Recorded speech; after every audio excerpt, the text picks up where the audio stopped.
Refueling your boat is something all boat owners have to do. And if you're not using the fuel pump at the local marina, then you want to stay tuned.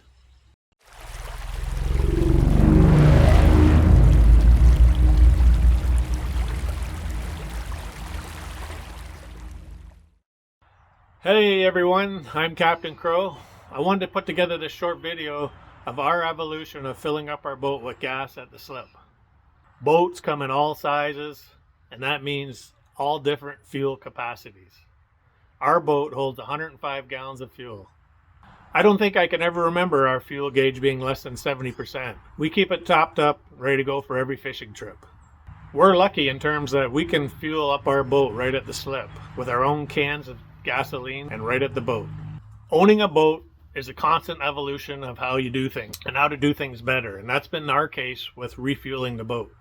Our first year we just used a jerry can and a large funnel, and it was a two-man operation with one man holding the funnel and the other man pouring into the funnel with the jerry can. This was a rudimentary system with a high degree of spillage, which I didn't like. Our second year we evolved, still using a jerry can, but I had a hand gasoline pump at the house with a 10-foot hose on it. So I cut the hose off in a 6-foot length, and the jerry can nozzle would fit into the hose, and the other end of the hose would fit into the fuel port on the boat.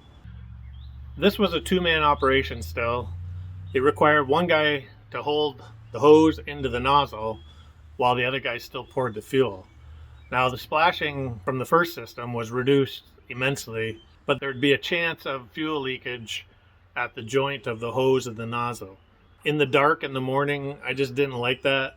It still required the two guys, and it really required good force on the hose and the nozzle in sync with the guy pouring it. So there was still a degree that there could be an accident on the water, and I didn't like it, so I had to find something better. Over the winter, I researched different methods of refueling the boat. Then I seen this product called drop and fill, and it looked intriguing. Basically, it's a pail with a hose, and it's a one-man operation. There was really minimal risk to the environment with spillage. The best part was we could empty a 5-gallon jerry can in 37.5 seconds. This was a huge time saver, especially when we want to get out and chase salmon. You'll see that because gravity's involved, you may need to raise your drop and fill container higher than the fuel port of the boat, like I did in the video. Not really a big deal. So let's have a look at the video of me using the drop and fill.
Pretty slick, right?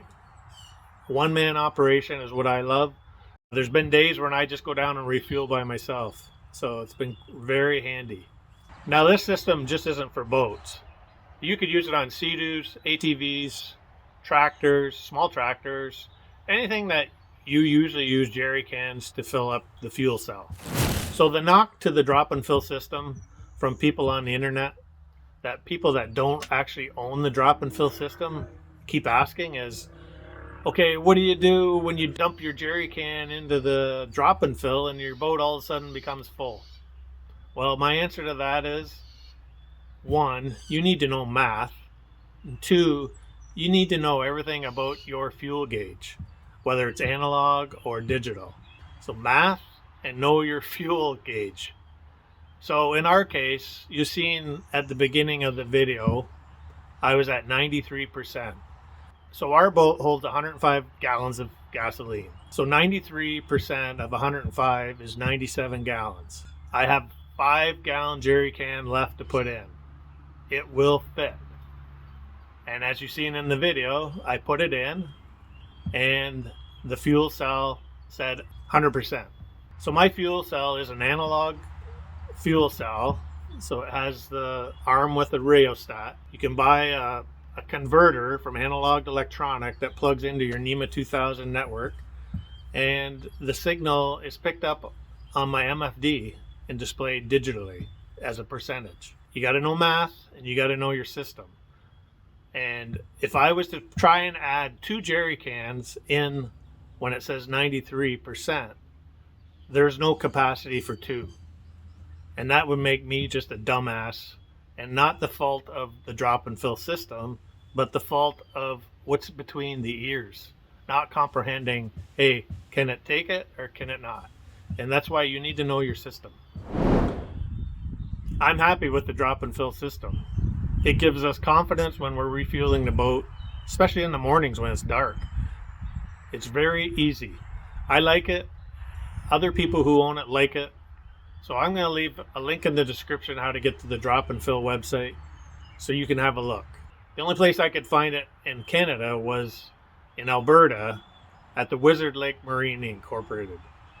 So I give them a call and they had no problem shipping it to Ontario where I live.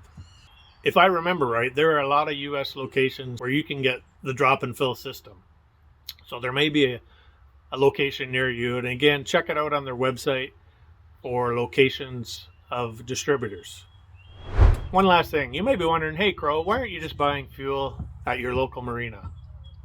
Well, the situation is that we live near a native reserve and we have the opportunity to purchase fuel off of the reserve at a hell of a lot cheaper than the marina.